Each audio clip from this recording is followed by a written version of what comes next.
Hey guys, this is Chase, that guy with the gloves, and today I'm going to do a quick review on the Marvel Legends Infinite Series Spider-Man 2099. He comes with 2 Hobgoblin Build-A-Figure pieces, and I gotta say, this is a pretty good looking figure inside the package. I'm a big fan of the Spider-Man 2099 design. On the back of the package, get a cool shot of Spider-Man. We get a brief description on who he is, and he comes with number 3 on the Build-A-Figure piece. So we get the right arm and this badass metal flaming sword. I cannot wait to take a look at that thing. Other figures in the wave are Pizza Spidey, Anti-Venom, Spider-Girl, 2 versions of Spider-Girl. Or actually no, there's Spider-Girl and then there's Ultimate Spider-Woman. Sorry, please don't rage on me in the comments. And we get Daredevil. Real quick, just wanted to point this out. I really like this backer card that comes with the Spider-Man figure. It's got this really cool web design in there, and it looks kind of futuristically, so you can stand your Spider-Man 2099 figure in it.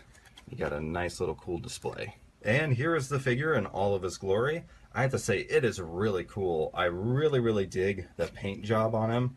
I think this metallic blue looks great, and so does the red. The red has kind of more of a crimson look than I would say like a metallic red look, but I really like that. Let's get a little bit of a closer shot here. One thing I've always loved about this Spider-Man 2099 symbol, it reminds me a lot of the Punisher skull.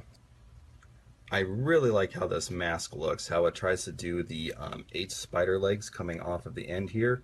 And then it's got a little pointed tip at there, almost like it's kind of like fangs or those little pincers that spiders have.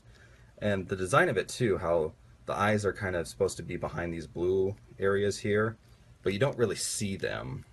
It just adds something to the mystique of the character. Like I said, I love the way this front symbol looks. And unfortunately the paint job doesn't go all the way up, but when you do your ab crunching and stuff like that, it holds up pretty well. The shoulders up here, which I've heard people call these butterfly joints, hide some more paint in them, so when you stretch them out to do like some jumping or flying poses, you do see more detail. I like the way the shoulders look too. That looks pretty cool. And then the paint goes all the way down into his little like spikes right there, his little Batman triangle blades almost. Although they look pretty cool, so it's a good thing they didn't put 3 of them on there. And then they have kind of like an arrow design pointing down here. Same thing on the other hand.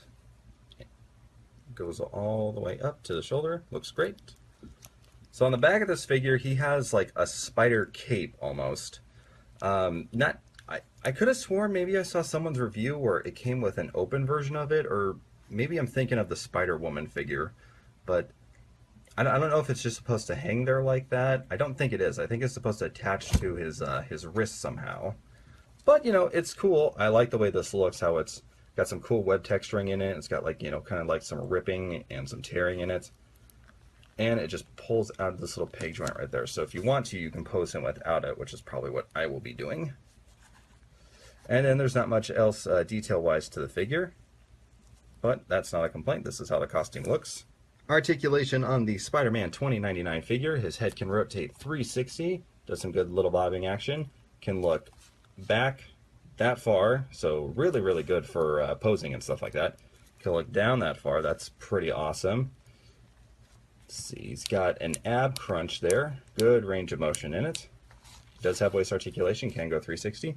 He's got the butterfly joint up there in his shoulders for added articulation. His shoulders also do rotate 360. They can go, not only do they have that butterfly joint, but they also have a joint in there that allows them to extend out farther. So just great articulation on this figure all around. Can rotate 360 at the upper shoulder or upper bicep. Has a double bend in the elbow. Can rotate at the wrist. Pivots in and out very well. He's got a T joint down here, so his legs can go out and to the side about that much. I would have expected a little more articulation out of it. Can go back about that far. Rotates at the upper hip. Double bend in the knee. Doesn't have any rotation in the calf, which is kind of unusual for a Marvel Legend.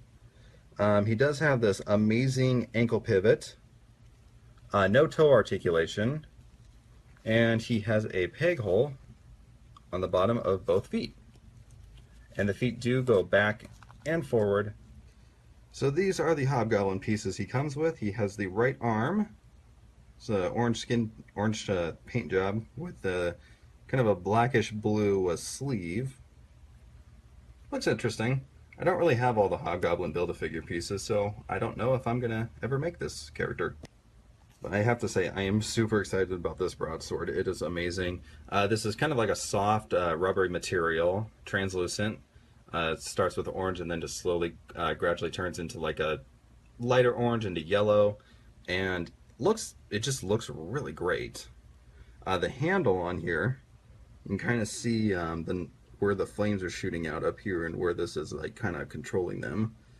And it kind of looks like the Hobgoblin glider too, or like there's a pumpkin bomb in there, and it's got like some bat wings in there, because this version of the Hobgoblin has a hood and bat wings, which the one I remember was the one Mark Hamill played on the Spider-Man animated cartoon show from the 90s, so that's unusual to me, but from what I saw, that Hobgoblin looks badass. It's got like a little metal ring in there, so he could probably attach to his belt somehow, or, you know, you could just attach it however you feel like it.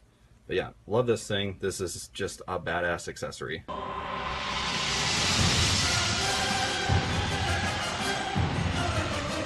I seriously wish he would have came with an alternative set of hands so he can actually hold this sword. Even though it's not his sword, I think Hasbro could have included at least another set of hands, like gripping hands.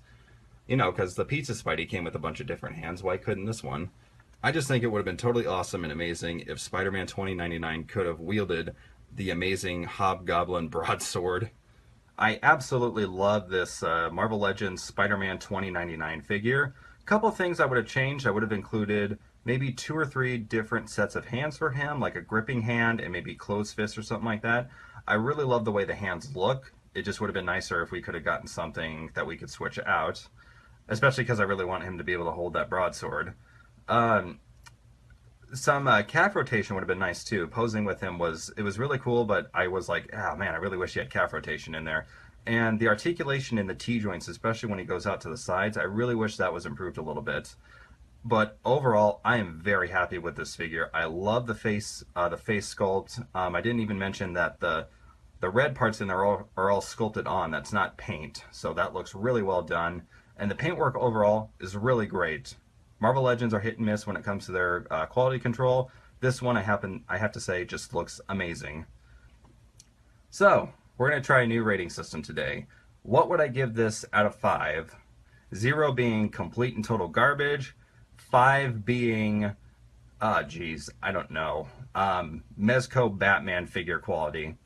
I would give this guy 3.5 stars. It's a really great figure. Little improvements here would have bumped it up to a 4. But overall, I am very happy with this Spider-Man 2099 figure. If you see it in your stores, it's 20 bucks. Pick it up. You will not be disappointed. Alright guys, this is Chase from Burnout Inc., that guy with the gloves. Please like, comment, share, and subscribe. Check me out on Instagram, Burnout Inc. BPW. Same handle on Twitch. You can find me on the Wrestling Amino app under Burnout Inc. And you can reach me at thatguywiththegloves@gmail.com. See you next time. With the wrestling.